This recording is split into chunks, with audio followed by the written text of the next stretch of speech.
Chapter 2. Maverick. The limo pulls against the curb, and I hurry up to open the back door from the special guest of the evening. Eve emerges from the shadow's depths, wearing a flashy purple top and flowy pants the color of a night sky. She's traded the box braids for a more relaxed look, allowing her thick curls to shine. I offer my arm. How will you girls get my tips tonight when the entire room will be looking at you? Not the entire room, shit. I'll be looking at the girls. She slides her arm into mine and tosses her hair over her shoulder. Let's get inside. I want to see some titties. Since the winter retreat, Eve and I have become best friends. She's even moved in with me about a month ago, though neither of us is home very often. We're both workaholics and killers. How was your flight back from Milan? I asked as we hurried to the side entrance. As a celebrity, Eve rarely comes in through the front door. Better yet, how was Milan? She blows out of breath. Too many raining for my taste, and sort of cold. Beautiful as always, but the weather wouldn't cooperate for the show.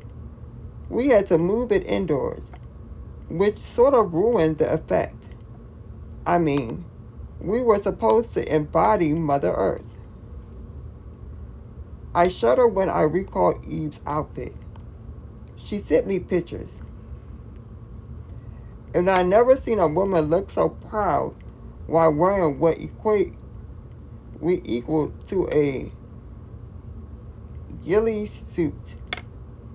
I wish I could say she still put it off, but I'm not sure anyone can pull off wet weeds. Open the side of the door, I usher her into the club before someone recognizes her. She turns to look at me as we step into a dark hallway. I'm a high fashion model, Maverick, not a fucking pop star. You don't have to worry about me getting mobbed at a strip club. You're also my friend, and it's your birthday. I want to make sure you have a nice time without having to pose for pictures or scribble autographs. I open the next door, but I wait for her to walk through instead of hurrying her along.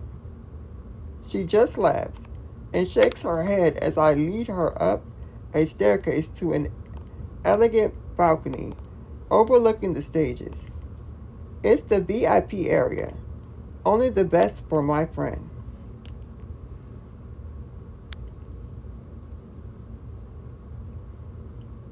A topless woman smiles at Eve as she clears the top step. Happy birthday, beautiful, she says as she drapes a sash over Eve's slender shoulders. If y'all just have a seat, I'll be right over to take y'all drink orders. Eve's gaze doesn't linger on the woman's perky breast, which is more than I can say for some of the men I brought here. Though, since Bennett has become the object of Kat's affections, I've been coming alone. We were all nervous for them at first, but Kat and Bennett have defied the odds. They turned their little house into a home, complete with 2 cats. Bennett keeps begging for a dog, but Kat says no. Speaking of Kat and Bennett, we're supposed to meet up with them for drinks at the nearby bar when we finish here. Zaria and Kendra are nearby in Miami, helping Jim settle the final arrangements for the upcoming cruise. so they won't be able to join us this evening. Eva and I take a seat on an elegant leather couch overlooking the main floor. The waitress grabs our drink orders. Something fruity and heavy on the vodka for Eve, and a beer for me, before the lights dim and the music starts. Our eyebrows pull together when the first few notes register in our ears. Instead of a sexy beat, a familiar song pumps through the speakers, and it looks probably the least sexy song I know. Who strips to Tom Jones? Eve asks with a laugh, and then her question is answered as Bennett and Kat sneak onto the stage. They're both decided out in a hilarious 70s garb. They got the era wrong, but I think we'll let it slide. Some of the male partitions don't look so thrilled as Bennett begins stripping off his tasseled vest, however. Kat grabs the pole and spins around. Knowing Bennett, she won't be removing any damn thing, though her curtain outfit doesn't leave much to the imagination. It's essentially little more than a leather tassel bikini. Bennett is truly a lucky man. Sometimes I think I really missed out, but then I see them together and realize it never would have worked. Even if I'd been open to the idea of dating someone, they were meant for each other, and it always would have turned out this way. The song is short, and as it ends, they exit the stage and join us in the VIP lounge. They're traded their leather tassels for jeans and comfortable shirts. Bennett rocks a Hawaiian number with a pineapple all over it. Is she dressing you now? Eve asks as they take a seat on the couch.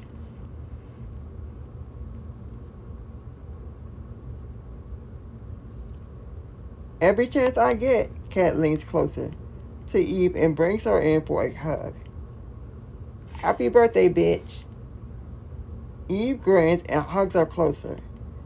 It's happy now that you're here. I figured you wouldn't want to bring your man to a strip club, though. You know, since the both of you are so possessive and shit. I put down some ground rules. Don't worry, Kat grins at Bennett, and Bennett groans. Put them on, Benny Bear. With his lips pinched together, he plucks a pair of glasses from his front pocket. A pineapple covers each lens. He slides them over his eyes, effectively blinding himself. Is this what love does to a man? Eve covers her laughter with her hand. Very stylish. It was this or letting her strip on stage, he says. I didn't want to have to burn the joint down, so I chose glasses. Fair trade, if you ask me. Our waitress swings by again to take Bennett and Kat's orders. Bennett looks to her right as he's asked for a whiskey sour. He's clearly trying to pretend he isn't currently blinded by 2 plastic pineapples, and he's failing. Kat bites her lips to stiffen laugh before she asks for a Jack and Coke. The lights dim again, and this time, a soft R&B number bubbles from the speakers. A spotlight focuses on a velvet curtain as a pale, slender lid pokes from the slit. Like water, a nearby naked red head reveals herself, glowing from the curtains and moving towards a pole on the raised stage. Jesus fuck, Kat breathes. She's so pretty. I don't know what expected, but it wasn't this. Bennett reaches for his glasses, but Kat swats his hand away. The woman grips the pole and walks around as she sheds the shimmery wrap around her hips.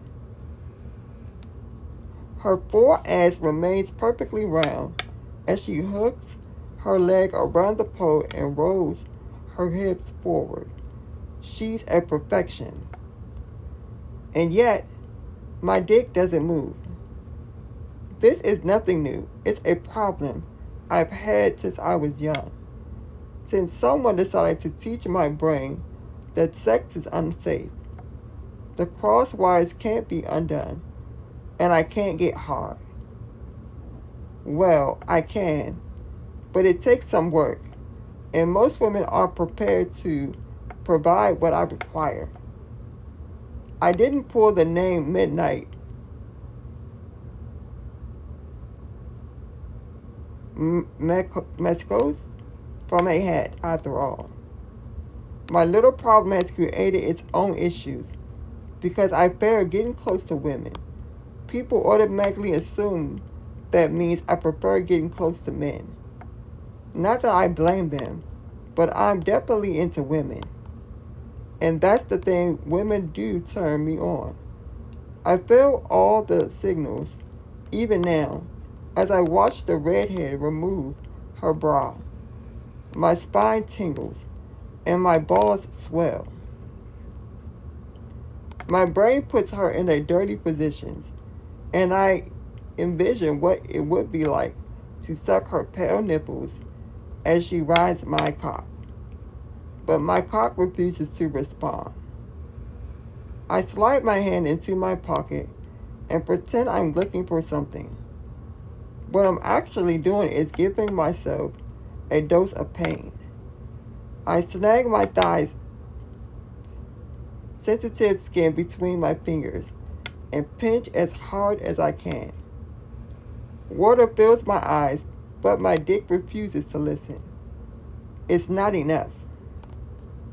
Frustrated, I pull my hand out my pocket before one of the security guards thinks I'm trying to play hockey pool. The last thing I need before we go on this cruise is a Paul Rubens situation. God rest his soul. Hey, have you guys gotten your room assignments for the ship? I asked the group. No, but Kat and I will be sharing a cabin. If not, someone will have hell to pay, Bennett says.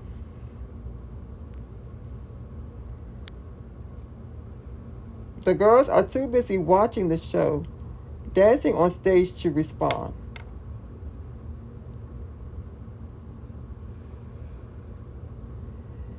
I asked Jim to put me in the room with Eve. I say, nothing against Ice. But he snores. Eve sits back and looks at me. Jim didn't tell you? Clearly not, I shake my head. Oh, honey, you need to talk to him. He didn't room you with Ice Pick, but he won't tell anyone who he roomed you with or why. Eve sips her drink, then places it on the low table in front of us. He said he has the job for you, something about keeping tabs on a newbie. And he told everyone but me, the person who's supposed to be doing the job. I don't even work for him. Why wouldn't he task Bennett with this? Eve shrugs. I don't know, but he's already on the ship. I guess you won't find out until we board. I sit back and run my fingers around the bottom of the glass. What does Jim Madigan have up his sleeve, and why don't I feel good about it?